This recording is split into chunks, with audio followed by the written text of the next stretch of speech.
Olá, amigos super diabéticos. Hoje vamos dar a nossa 10ª aula e eu falei que esse é um tema prático, né? E vamos fazer um tema prático e ao mesmo tempo também teórico. Para a 10ª aula hoje, eu vou falar sobre a questão do comportamento. Como o diabético deve se comportar. Como o diabético deve lidar psicologicamente com a situação. Para poder, com a sua mente, conseguir melhorar o seu quadro.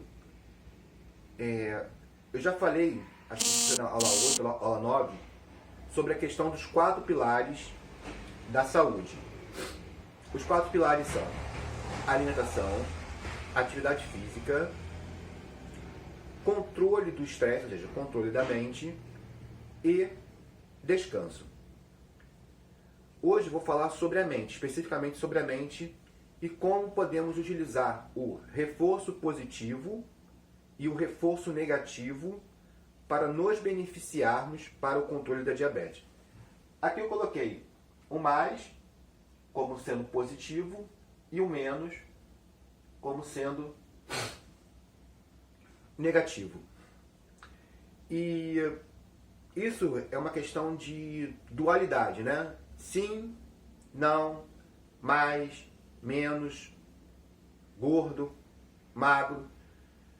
E uma coisa muito importante para falar é que o nosso cérebro, ele se comporta muito bem com essa questão do dualismo, ou seja, sim ou não, preto, branco.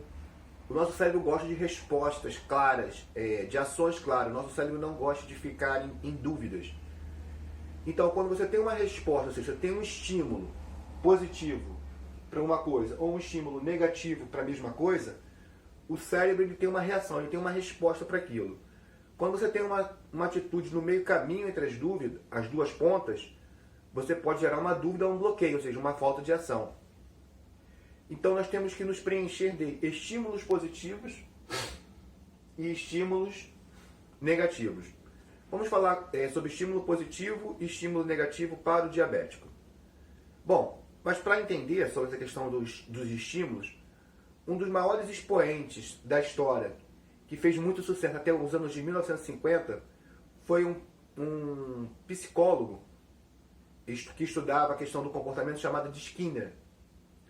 Então Skinner foi o cara que mais se destacou com o behaviorismo. Espero ter falado o nome certo, acho que é behaviorismo, que é uma palavra inglesa, que significa comportamento. Ele separou as coisas de forma técnica, tentando fazer com que as pessoas entendessem de forma científica que os seres são movidos por estímulos do meio para gerarem uma reação. Além de Skinner, teve um tal de Pavlov, que também foi pioneiro, até anterior ao próprio Skinner, com relação a isso.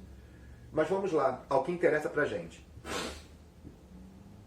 Quando você é diabético, você tem que entender o seguinte, você não é um ser vazio, né? Você é uma pessoa que tem emoções.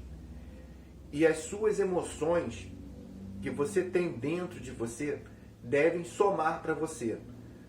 Vou dar um exemplo. Quando você ganhou o seu filho, digamos que você tenha já tido um filho, para você isso foi bom ou foi ruim? Se foi bom, foi um estímulo positivo, né? Se foi ruim, vai ser um estímulo negativo. No dia que você se casou, todas as memórias suas boas que você tiver, você deve guardar elas como estímulos positivos. E todas as memórias ruins que você tem, você deve guardá-las como estímulos negativos. É lógico que eu estou falando aqui o óbvio, né? Mas é bom entender que esse óbvio pode ser uma ferramenta muito importante para a sua reversão do diabetes. Vou dar um exemplo. Quando você está com a diabetes, você vai, por exemplo, escolher um alimento. Vamos dizer que eu vou escolher, por exemplo, agora eu tenho que comer café da manhã. Aí eu tenho no meu cérebro, tenta visualizar isso, já um estímulo que pão é gostoso. Bom, pão é um estímulo o quê? Positivo. Então eu associo pão a sabor e sabor gostoso. Eu também tenho no meu passado uma consciência de que pão significa saciedade. Então eu tenho sabor e saciedade como estímulos neurais sobre o pão. Então, essa questão do estímulo que a palavra pão me traz à minha mente é um problema para você diabético, porque você começa a associar pão a coisa boa, enquanto para você agora pão ele é uma coisa ruim. Ou seja, pão para você deve ser visto hoje como um estímulo negativo. Porque quando na sua mente tiver pão como estímulo positivo, você vai ficar comendo pão. Então vamos tentar explicar isso. Existe também um outro grande pensador, que esse da área da biologia, o nome dele é... Esqueci agora o nome, depois eu vou me lembrar depois do que é o nome dele. Ele falou sobre a questão dos memes. Ah, lembrei. O nome dele é Richard Dawkins. Ele escreveu num livro em 1976, se eu não me engano, chamado Livro Gênio Egoísta, no último capítulo do livro sobre a questão dos memes. E o que são memes? Memes são unidades vivas da fala. Para Richard Dawkins, que foi o fundador do conceito de memes, ele falou que cada palavra é viva e cada palavra viva habita dentro de nós, de forma viva. Ele comparou a palavra meme com a palavra gene, né, que é de genética, de DNA. Porque para ele as palavras são uma forma de vida que habitam os seres vivos. Se fôssemos trazer isso para a área da informática, é como se dissesse que a palavra é uma linguagem de programação e o nosso corpo, a nossa mente, é um computador onde age essa linguagem de programação. Então, na verdade, o que nos dá consciência são as palavras, é a linguagem. E, de certa forma, tanto a questão do behaviorismo como a questão da memética, elas vão para a gente se unir. Porque, por exemplo, se você começar, como eu falei lá no começo da questão do estímulo, a utilizar o meme, né? Considera que cada palavra é um meme. Pão, meme, pão. Como meme sendo uma coisa, esse meme sendo positivo, você sempre vai associar isso à salivação. Aí você voltaria na questão de Pavlov sobre o estímulo dos cães, né? Existe um estímulo, um processo antigo criado com cães, em que toda vez que se tocava um sino, dava-se uma coisa gostosa para o cachorrinho comer. E fez isso várias vezes, e depois bastava tocar o sino que o cachorro já salivava, ou seja, o cachorro ele já tinha um estímulo de que viria comida para ele, então ele já começava a salivar.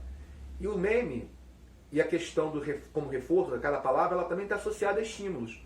Então quando eu falo pão, eu já penso aquela massinha crocante, deliciosa, a minha boca já pode talvez até começar a salivar, o meu estômago já começa a pedir fome, comida.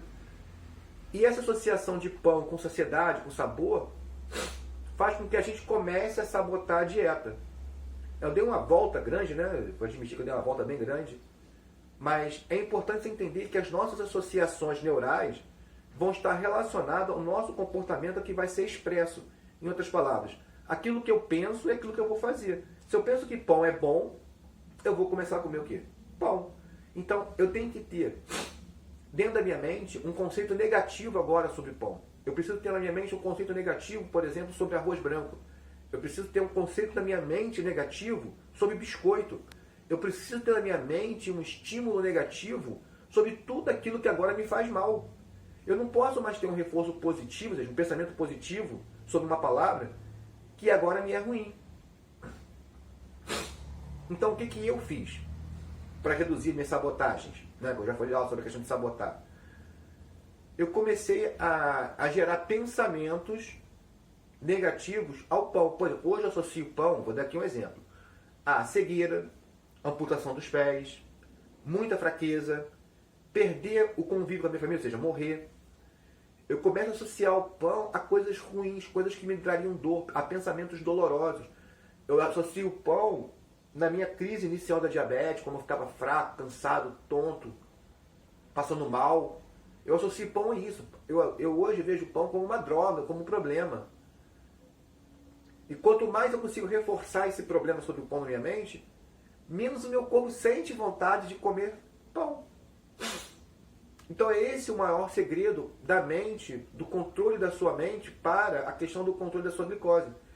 Você tem que ter pensamentos positivos para coisas que te fazem bem e tem que ter pensamentos negativos para coisas que te fazem mal. E é muito importante você ter esses dois pontos, porque o nosso corpo não trabalha no meio do caminho. Não é bom ficar no meio do caminho. Ah, pão é mais ou menos bom. Não, isso é pior do que dizer que pão é bom. Ficar no meio caminho de 10 é ruim, porque o corpo não tem uma ideia definida. O seu comportamento não vai ser definido. Eu digo, pão é ruim, então eu nem vou tocar mal nele, eu nem vou chegar perto. Se eu disser que biscoito é ruim, eu nem vou tocar nele, eu não vou chegar perto. E se eu tocar perto, vai me vir a culpa. Por quê? Eu recebi um estímulo o quê? Negativo. Então a minha consciência tem que trabalhar junto com o meu emocional.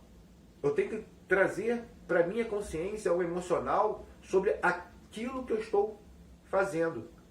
Ser sedentário, por exemplo, também poderia ser aplicado. É bom? Não, é ruim. Então, quando eu fico em casa descansando, paro de fazer exercício, começo a ficar sem exercício, eu tenho que ver isso como um estímulo negativo, ou seja, eu tenho que ver isso como uma coisa ruim. Então, eu tenho que começar a fazer atividade física como algo sendo bom, me sentir feliz ao fazer atividade física e me culpar quando eu não fizer atividade física. Associar não fazer atividade física com problemas de doença, como fraqueza, como coisas ruins. Então essa é uma super dica que eu tentei fazer da forma mais simples possível de você entender que é necessário você modular novamente sua mente. Ou seja, você tem que reprogramar a sua mente com sentimentos sobre coisas diferentes que você tinha antes. Estresse. Você tem que bloquear, não posso mais ter estresse, tem que ser mais feliz. Porque estresse te faz mal. Sedentarismo, você tem que cortar da sua mente, porque sedentarismo te faz mal. Comer errado, comer porcaria, comer coisas que elevam o seu índice glicêmico e disparam a sua glicose, você tem que cortar da sua mente isso, porque isso te faz mal. Você tem que começar a associar tudo que complica a sua diabetes como coisas ruins. E tudo que ajuda você a cuidar da sua diabetes como coisas boas, como positivas. E você não pode ter entre esses dois pontos muitos intermediários. Vou dar aqui um exemplo bem clássico de intermediário que eu vejo muito diabético tendo. Ovo. O ovo é um muito interessante. Ah, o ovo é bom para diabetes ou é ruim para diabetes? Aí o pessoal fala assim, ah, é bom, muito bom porque é alimento da saciedade, é uma fonte de aminoácidos completa, uma proteína de alta absorção e tal. Então, eu estou dizendo que é bom. Então você vai falar, opa, então eu posso comer pão, ovo, desculpa. Eu posso comer ovo. Aí chega o infeliz, né? E começa a falar, ah, mas o ovo tem índice altíssimo de colesterol. E isso vai lhe dar um problema no coração. Né? Tem muita gente que fica atacando esse mito do colesterol com o ovo. Não que não tenha colesterol, mas que vai te arrebentar o coração por causa do ovo, não é. Certamente você vai ter problema de coração por outros hábitos que você tem, mas não é por causa do ovo. E aí você fica no meio do caminho. Porra, não posso comer ovo, não posso comer ovo. Por causa do colesterol, mas eu sei que o ovo é bom, né, para a questão da saciedade, da força, então você não sabe o que fazer, você fica entre dois mundos, entre o sim e o não dá. Ninguém vive entre o sim e o não bem. Você tem que ter na sua mente dizendo, eu posso comer ovo, o ovo é bom. Ponto. Vai lá e come. Ou dizer simplesmente ao contrário. Não, o ovo eu não posso porque eu tenho problema de colesterol, eu não vou comer ovo. Digamos que seu médico já disse para você, você não pode comer ovo. Então você tem que associar ovo a uma coisa ruim e achar uma outra coisa para substituir, por exemplo, o ovo. Mas ficar com a ideia de que ovo é bom, mas também é ruim, né? Que o doce é gostoso, mas me faz mal, é ruim, porque você fica com uma desassociação. Você tem um reforço positivo junto com um reforço negativo, então você fica no meio do caminho, você não tem uma reação objetiva. Eu tenho que chegar e dizer, por exemplo, pão é ruim, ponto, acabou. Não tem pão é gostoso, pão é saboroso, pão é nutritivo, não, pão é ruim. Entendeu?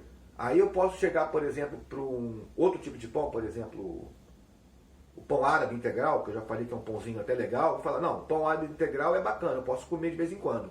Então, ali tem um reforçozinho positivo. Frutas, por exemplo, também são outras coisas que causam maior dúvida. Banana, é boa ou ruim?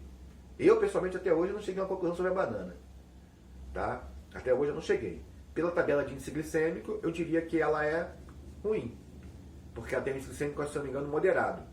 Mas, por outro lado, é uma fruta saudável, né? Daria para você comer.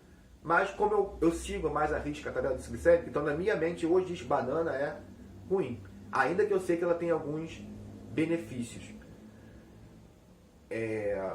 Então cada estímulo que está na sua mente tem que estar bem claro. Quando fica essas dúvidas, igual eu apresentei aqui do ovo ou da banana, é ruim, porque você não tem uma ação específica para fazer sobre eles. Então, eu vou tentar trabalhar com vocês muito a questão do preto no branco, nada de tons de cinza, né? Nada igual aquele filme que fala de 50 tons de cinza, não. É preto, branco. Sim, não. Pode, não pode. Associação de coisas boas para ações boas, associação de coisas ruins para coisas que te fazem mal. É isso que eu quero que você coloque na sua mente. Tá? É assim que se adestra um cachorro. Desculpa, eu sei que você não é um cachorro, mas é assim que se faz adestramento de cachorro. É assim que se molda um comportamento. São com atitudes de sim e não. Fazer e não fazer. Estímulo e ação. O estímulo positivo, fazer. O estímulo negativo, não fazer. Pão é estímulo negativo. Biscoito é estímulo negativo. Coca-Cola é estímulo negativo. Alface, estímulo positivo. Ovo, para mim, positivo. Carne, positivo. Feijão, positivo. Macarrão integral, positivo. Chuchu, abobrinha, jiló, quiabo, tudo positivo. Chocolate, negativo. Biscoito recheado, negativo. Biscoito creme crack, isso é bom lembrar de vocês aí. Vocês acham que tem gente que acha que é positivo essa porcaria, ó. Muito negativo. Pão de forma, negativo. Pão de forma integral, negativo. Pão integral, negativo. E assim você tem que ter na sua mente, você não pode ficar em dúvida. Porque quando você bota uma dúvida entre os caminhos, a sua ação vai ser complicada. Eu quero que você entenda isso. É claro que a vida não é tão fácil para se manter tudo no sim ou não, mas o quanto mais você simplificar o processo entre o sim ou não, entre fazer e não fazer, mais fácil você vai se comportar. Então essa é a dica de hoje. Ter na sua mente pensamentos positivos para coisas que são positivas e ter pensamentos negativos para coisas que são negativas e usar esses estímulos negativos associados às coisas que são negativas. Trocar a associação de pão como coisa boa para uma coisa ruim. Vou comer pão, imagine um problema enorme vindo para a sua vida. Imagina você ficando cego. Vou comer pão, imagina você tendo que amputar o pé. Vai comer pão, imagina você no seu funeral. Vai comer pão, imagina sem você poder ver as pessoas que você mais ama. Imagina essas pessoas sofrendo porque viram você doente, morrendo. É isso que eu quero passar para vocês hoje. Associação negativa para coisas negativas. E quando você comer, por exemplo, uma alface, tem gente que não gosta de comer alface. Eu imagino comendo alface como sendo um super atleta. Né? Um cara que vou viver 120 anos. Né? Eu já falei dessa questão de viver 120 anos para vocês. Um cara que vai chegar aos 120 anos. Um cara que vai ver... Eu tenho 41, que eu ainda vou ver mais 70 anos pelo menos, 70 e poucos anos a mais ainda. Associar a fazer coisas boas como ganhar, como recompensa, como algo positivo. Porque aí quando você faz aquilo, você se sente mais feliz, você se sente mais tranquilo, mais alegre. Se eu comer meu alface, falar, comi alface, não tem problema, não faz diferença. Qual estímulo eu tive nisso? Ah, comi uma couve. A couve eu gosto de comer couve, sempre gostei. Mas hoje eu gosto mais ainda, porque me faz bem. E eu aprendi a caprichar, ou seja, a aprimorar o sabor dos meus alimentos que me fazem bem. Ou seja, eu aumento o meu estímulo o quê? Positivo sobre aquilo que me faz bem. Gente, cultive bons estímulos para coisas boas e tente apagar estímulos que você tem positivo de coisas que lhes fazem mal. Porque enquanto você pensar, olha, essa é a grande palavra que eu falo de hoje.